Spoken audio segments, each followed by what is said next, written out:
चूँकि आप website development सीखने जा रहे हैं तो आपके लिए कुछ बुनियादी इस्तिलाहात समझना बहुत ज़रूरी है, ताकि आपको पता चल सके कि वेबसाइट्स क्यों बनाई जाती हैं और कैसे बनाई जाती हैं। जो बिहाइंड द सीन सब कुछ हो रहा होता है वेबसाइट्स बनाने के पीछे जो रीज़न होती है उस बारे में भी आपको अच्छे तरीके से आगाही हो, और वेबसाइट जो है वो बैकएंड पे कैसे नज़र आती है।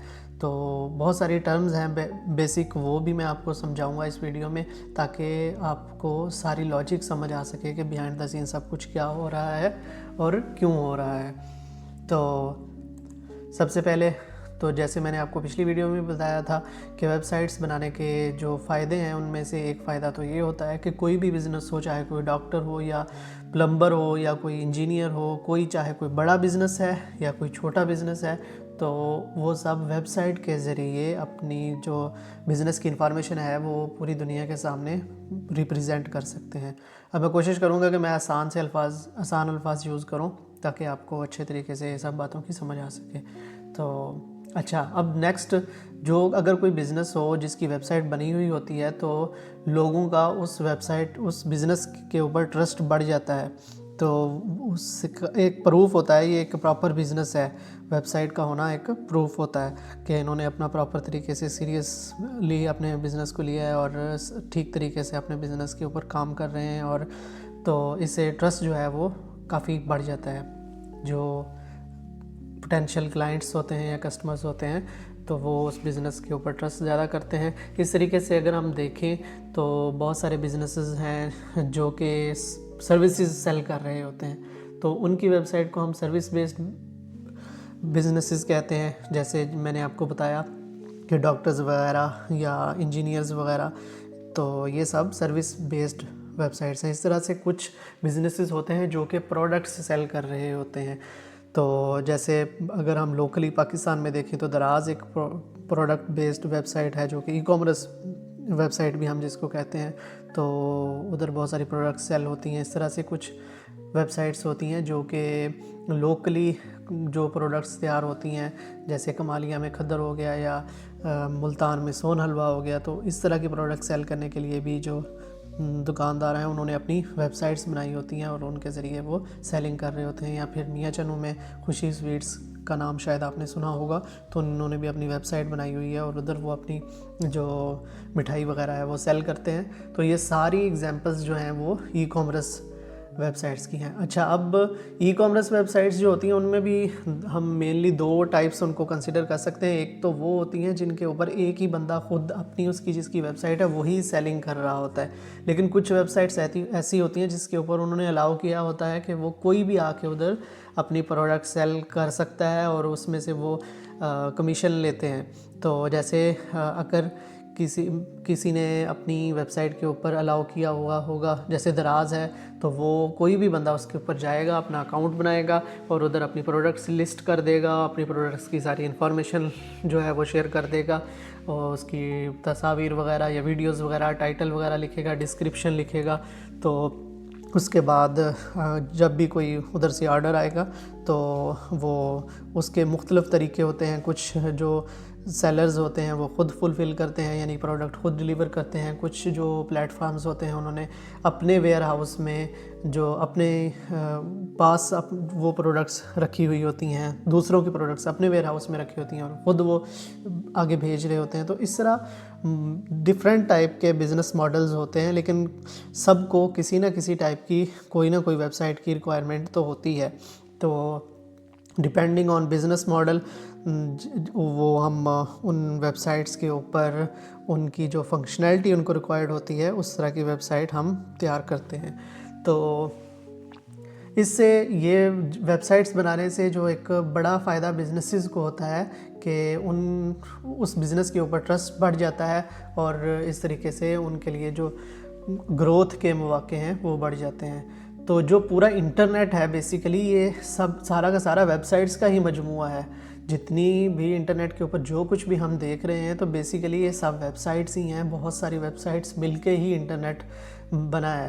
तो अगर हम एक वेबसाइट को देखें तो बेसिकली वो एक, जैसे हमारे कंप्यूटर के अंदर एक फ़ोल्डर होता है और उसके अंदर बहुत सारी डिफरेंट टाइप्स की फ़ाइल्स होती हैं, तो इस तरह ही एक हम समझ सकते हैं कि वेबसाइट का स्ट्रक्चर भी कुछ ऐसा ही होता है। अगर हम अपने कंप्यूटर के ऊपर या होस्टिंग में जाके देखें तो बहुत सारी फ़ाइल्स पड़ी होती हैं, उनमें से कुछ फ़ाइल्स के अंदर कोड होता है, कुछ के अंदर इमेजेस होती हैं, कुछ के अंदर वीडियोस होती हैं, और जो एक उन सभी फाइल्स को प्रॉपर तरीके से ऑर्गेनाइज करके रखा होता है।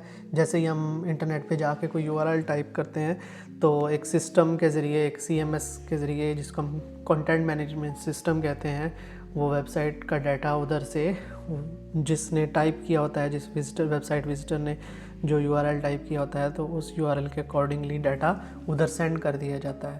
तो जो वेबसाइट्स होती हैं बेसिकली वो बहुत सारे वेबसाइट के ऊपर मौजूद पेजेस का मजमूआ होती हैं। तो जैसे हमारे पास पेजेस होते हैं हमारी बुक के अंदर, किताबों के अंदर, तो ऐसे इंटरनेट के ऊपर जो पेजेस होते हैं वो मिलते हैं, बहुत सारे रिलेटेड पेजेस जो एक दूसरे से रिलेटेड होते हैं, तो वो मिल के एक वेबसाइट बनाते हैं। तो आम तौर पे अगर हम कोई भी वेबसाइट खोलें, हम इधर से कोई वेबसाइट खोल लेते हैं, लेट्स से हम खोल लेते हैं, इधर मैं लिखता हूँ डेंटिस्ट नियर मी। तो इधर कोई भी वेबसाइट मेरे पास जो ओपन होगी मैं उसको ओपन कर लेता हूँ। ये depending on the speed of internet और डिपेंडिंग ऑन वेबसाइट की अपनी जो स्पीड है उस पर डिपेंड करता है कि वो कितनी देर में ओपन होती है। तो वेबसाइट अगर देर से ओपन होती है तो इसका मतलब है कि ये वेबसाइट में कोई ना कोई प्रॉब्लम, या तो हमारे इंटरनेट में कोई प्रॉब्लम है या उस वेबसाइट के पर भी कोई प्रॉब्लम हो सकती होती है। तो अगर वेबसाइट कोई देर से लोड हो तो उसकी बहुत सारी रीज़न्स हो सकती हैं और उनको फिक्स करना ज़रूरी होता है ताकि जो विज़िटर है उसको ज़्यादा देर इंतज़ार ना करना पड़े। अगर एक वेबसाइट बहुत ज़्यादा टाइम लेती है ओपन होने में तो विज़िटर किसी दूसरी वेबसाइट पे चला जाता है।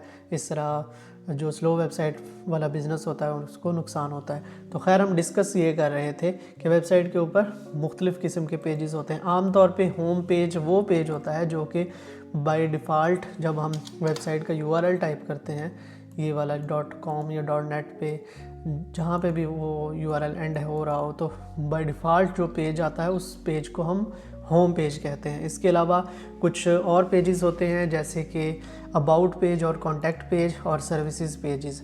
तो अबाउट पेज के अंदर जिस बिज़नेस की या जिस ऑर्गेनाइजेशन की वो वेबसाइट है उसके बारे में कुछ इंफॉर्मेशन दी हुई होती है, शेयर की होती है कि वो बिज़नेस एग्जैक्टली क्या करता है, उसके फाउंडर्स कौन से हैं, या उधर जो टीम मेंबर्स काम करते हैं वो उनका इंट्रोडक्शन वगैरह होता है। और उस बिज़नेस का जो विज़न है और मिशन है वो उधर मेंशन होता है। इस तरह की इन्फॉर्मेशन उधर शेयर की हुई होती है।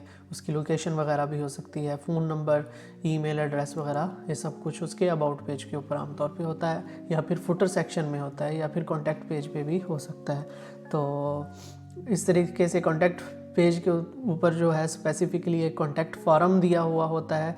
उधर से हम जाके अपना फ़ोन नंबर, नेम, ईमेल वगैरह और अपना जो मैसेज है, जो हम पैगाम उन तक पहुंचाना चाहते हैं, वो हम टाइप करके उनको सेंड कर देते हैं। तो ये बेसिक स्ट्रक्चर होता है। इस तरह से सर्विसेज के कुछ पेजेस होते हैं, तो उन पेजेस के ऊपर हम जाएं तो उधर वो बिज़नेस जो सर्विसेज ऑफ़र कर रहा होता है तो उसके बारे में मालूमात दी गई होती हैं। जैसे एक डेंटिस्ट है तो उसकी जो सर्विसेज भी वो ऑफ़र कर रहा होगा तो उसके बारे में सारी डिटेल्स उधर शेयर की गई हुई होती हैं। तो इधर हम देख लेते हैं, अगर कोई हमारे सामने इंडिविजुअल डेंटिस्ट की वेबसाइट आ जाती है तो हम उसको विज़िट कर लेते हैं और मैं आपको सर्विसेज पेजेस दिखा देता हूँ उनके। तो जैसे ये एक डेंटल वेबसाइट है, ये आपके सामने अभी लोड हो रही है। तो इधर हम देखें तो इस टाइम हमारे सामने जो पेजेस आ रहे हैं वो होम पेज है और अबाउट पेज है, सर्विसेज है, कॉन्टैक्ट पेज और ब्लॉग, ये कुछ पेजेस इधर आ रहे हैं। तो ये वाला पार्ट जो टॉप वाला है, इसी में से ऊपर वाला, इसको हेडर कहते हैं। इस सेक्शन को हेडर सेक्शन कहते हैं। और इधर जो होता है वो लोगो वेबसाइट का लगा हुआ होता है। और कुछ वेबसाइट्स में ये कॉन्टैक्ट इन्फॉर्मेशन वगैरह नहीं होती, लेकिन इन्होंने इधर लगाई हुई है। डिपेंड करता है कि आप लगाना चाहते हैं या नहीं। तो कोई हार्ड एंड फास्ट रूल नहीं है। तो अगर कोई बिज़नेस लगाना चाहता है तो वो इधर लगा लेता है। इससे ये होता है फ़ायदा कि कोई भी इस वेबसाइट के ऊपर आएगा तो उसको फौरी तौर पे इनको कांटेक्ट करने के लिए इन्फॉर्मेशन इधर से ही मिल जाएगी। तो उसके बाद ये जो सेक्शन है जहाँ पे मैं माउस इधर लेके जा रहा हूँ, तो इसको नेविगेशन कहते हैं, मेन्यू भी कह सकते हैं। तो इधर से हमें इस वेबसाइट के ऊपर जो जो भी पेजेस बने हुए होंगे वो सारे नज़र आ रहे होते हैं। तो अबाउट पेज का मैंने अभी आपको बताया, इस तरह से कॉन्टैक्ट पेज होता है, आमतौर पे ब्लॉग सेक्शन भी होता है, और ये सर्विसेज पेजेस हैं। तो सर्विसेज में जाएंगे तो जनरल डेंटिस्ट्री, और इधर जनरल डेंटिस्ट्री के अंडर जो जो भी पेजेस इन्होंने रखे हुए हैं ये सारे इधर शो हो रहे हैं। तो इस तरह जो जो भी सर्विसेज ये ऑफ़र करते हैं वो सब की सब इधर शो हो रही होते हैं। तो हम जब वेबसाइट्स बनाएंगे तो हम भी इस तरह से, जो इसको ड्रॉप डाउन मेन्यू कहते हैं, ये जो भी टर्म्स मैं आपको नई नई बता रहा हूँ ये सब आपने नोट कर लेनी है ताकि आपके जहन में रहें। तो ये जो एक एरो सा आपको बना हुआ नज़र आ रहा है, ये इंडिकेट करता है कि ये एक अकेला पेज नहीं है। इधर मैं लेके जाऊंगा तो ये वो एरो नहीं है इधर, तो कुछ भी नीचे को ड्रॉप डाउन मेन्यू नहीं आ रहा। लेकिन इधर मैं लेके जाता हूँ तो ये वाला एरो जो है वो इंडिकेट कर रहा है कि इसके अंडर मज़ीद पेजेस हैं। इधर भी ये एरो है तो मज़ीद पेजेस आपको शो हो रहे हैं, लेकिन ये एंड पे आप इधर देखें तो ये एरो नहीं है, तो मज़ीद पेजेस भी ओपन नहीं होते जब हम माउस लेके जाते हैं। तो इनको सब पेजेस कहा जाता है।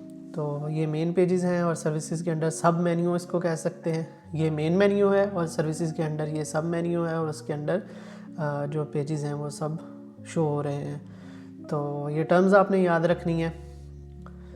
इस तरीके से मैंने आपको बताया कि जो वेबसाइट है वो बेसिकली जो रिलेटेड पेजेस हैं किसी बिज़नेस के, उन सब का मजमूआ होती है।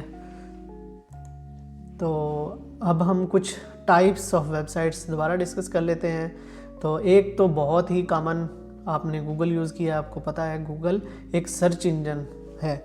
इस तरीके से याहू एक सर्च इंजन है। इस तरीके से यूट्यूब भी बेसिकली एक सर्च इंजन ही है, लेकिन वो वीडियोस के लिए सर्च इंजन है, जबकि जो गूगल है वो एक जेनेरिक सर्च इंजन है जहाँ पे मुख्तलिफ़ तरह की वेबसाइट्स भी अपीयर होती हैं, वीडियोस भी अपीयर होती हैं दूसरी वेबसाइट से।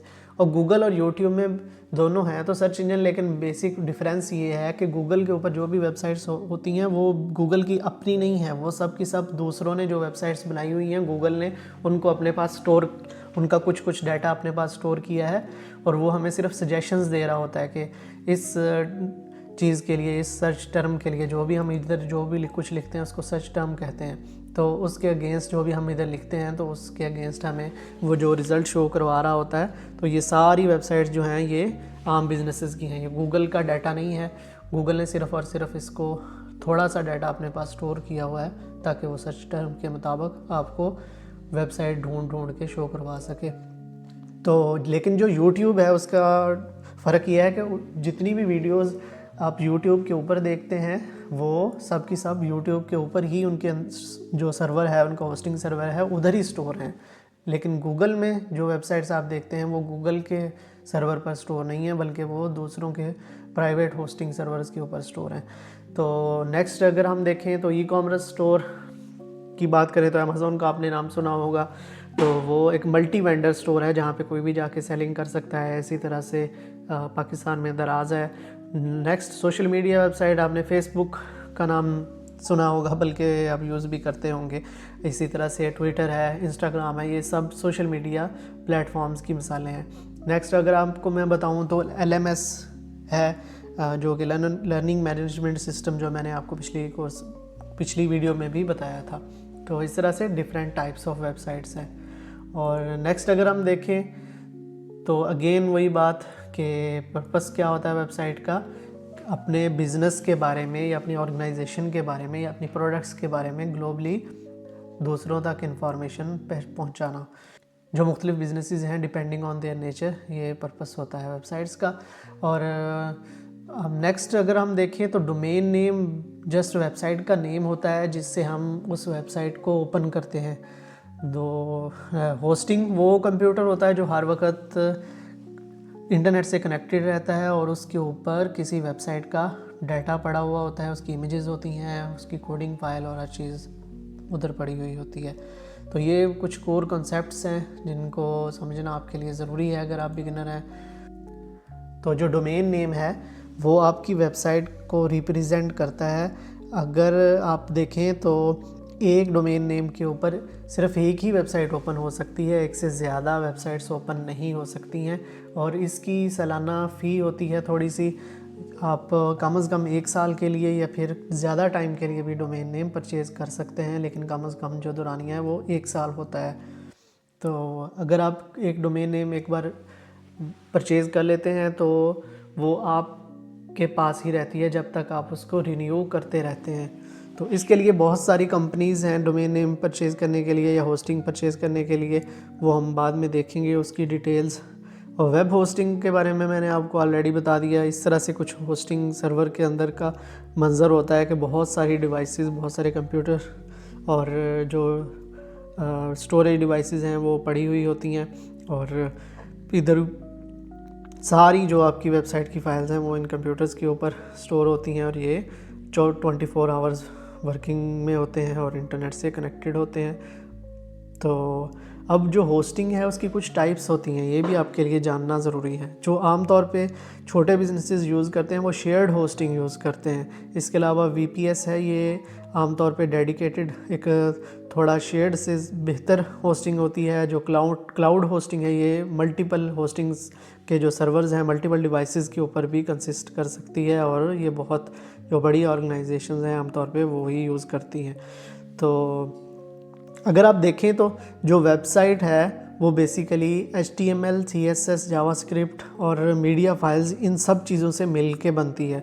अगर हम किसी भी वेबसाइट का सोर्स कोड ओपन करें, हमें कोई वेबसाइट ओपन करनी पड़ेगी, फिर राइट क्लिक करेंगे, ये ड्रॉप डाउन शो होगा, फिर व्यू पेज सोर्स के ऊपर क्लिक करेंगे तो इधर हमें जो है इस वेबसाइट का सारा डाटा नज़र आ रहा है, इसका बेसिकली कोड नज़र आ रहा है। तो ये कोड जो है ये HTML, CSS का मजमुआ है और जावास्क्रिप्ट का मजमुआ है। उसके साथ ही साथ जो इमेजेस हैं वो भी इस वेबसाइट का एक अहम पार्ट हैं, और वीडियोस भी।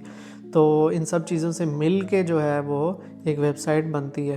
तो उसका कोड कुछ इस तरीके से जैसे मैंने आपको दिखाया नज़र आ रहा होता है। तो ब्राउज़र के पास इस शक्ल में ही डाटा आता है इस तरह से, जो कि एक आम बंदे के लिए समझना मुश्किल होता है। तो इस तरह का डाटा ब्राउज़र के पास जब आता है तो इसको कन्वर्ट करके एक प्रॉपर फॉर्मेट में इस तरह से यूज़र्स को शो करवाता है। तो जो हमें फ्रंट पे जो कुछ भी इस तरह से शो हो रहा होता है, ये इसको हम फ्रंट एंड कहते हैं। जो सामने वाला डिज़ाइन हमें शो होता है इसको फ्रंट एंड कहते हैं।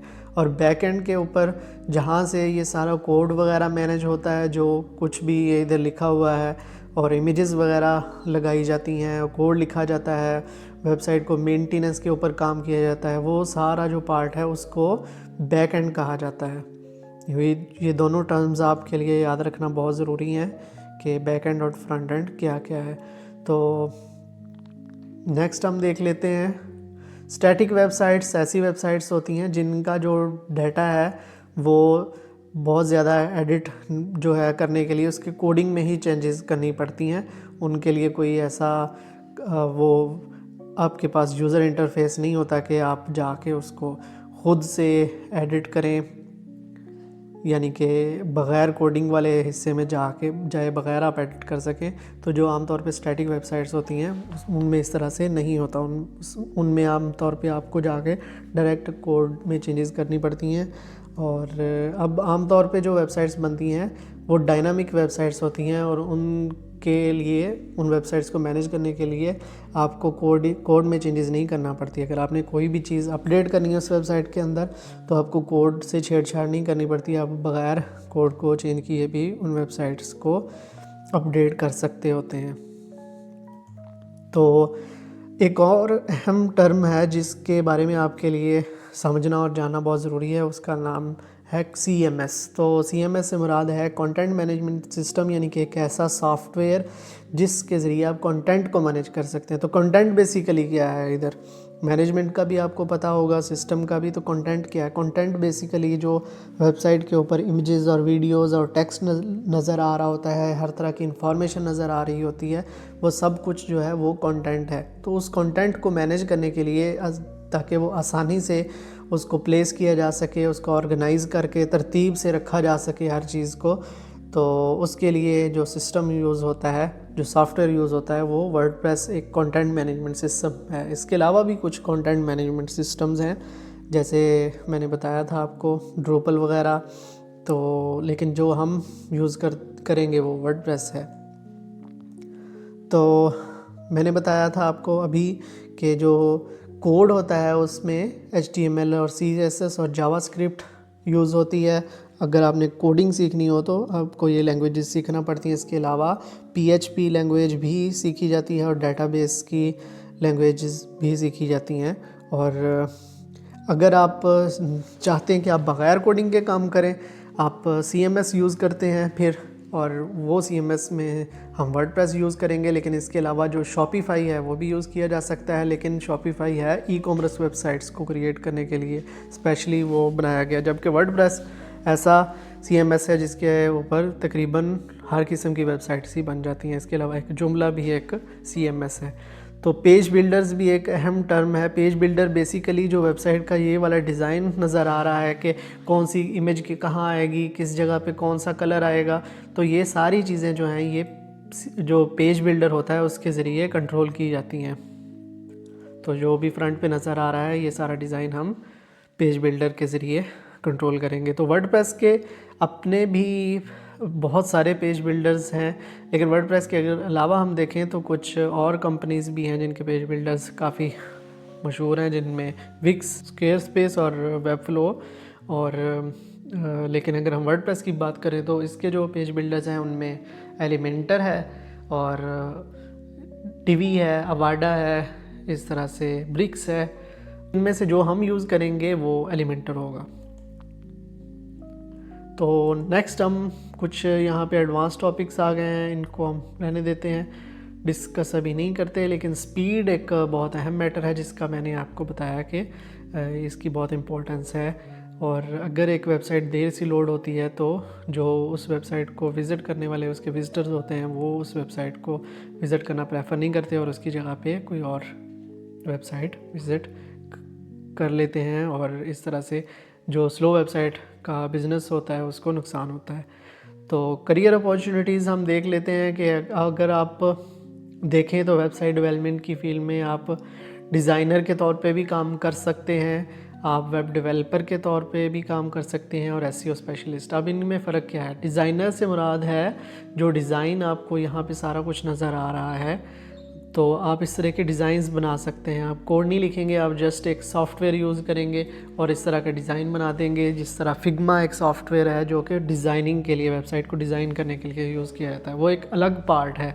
इस तरह से डेवलपमेंट की बात करें तो डेवलपमेंट के लिए आप कोडिंग भी यूज़ कर सकते हैं या फिर पेज बिल्डर यूज़ करके भी उस डिज़ाइन को आप एक जो वेबसाइट है उसमें कन्वर्ट कर सकते हैं। तो ये डिफरेंस है डिज़ाइनिंग में और डेवलपमेंट में। और SEO स्पेशलिस्ट की बात करें तो अब वेबसाइट तो बन गई, लेकिन अगर ये गूगल के ऊपर अपीयर नहीं होती तो इसका मतलब है कि ये इनविजिबल है, इसको बनाने का कोई ख़ास फ़ायदा नहीं है। तो वेबसाइट को इस काबिल बनाना कि गूगल उसको समझ सके और गूगल के ऊपर वो वेबसाइट टॉप पे शो होना शुरू हो सके, उसके लिए जो बंदा होता है, जो रोल होता है, उसको SEO स्पेशलिस्ट कहते हैं। तो ये सब करियर अपॉर्चुनिटीज़ होती हैं एक वेबसाइट डेवलपमेंट की फील्ड में काम करने वाले बंदे के लिए। तो ये कुछ अहम चीज़ें थी जो मैंने आपके सामने डिस्कस की हैं। तो नेक्स्ट वीडियो के देखने के लिए आपको नेक्स्ट वीडियो का लिंक डिस्क्रिप्शन में मिल जाएगा, या फिर इसी वीडियो के ऊपर कार्ड्स में या आई बटन में आपको नेक्स्ट वीडियो का लिंक मिल जाएगा।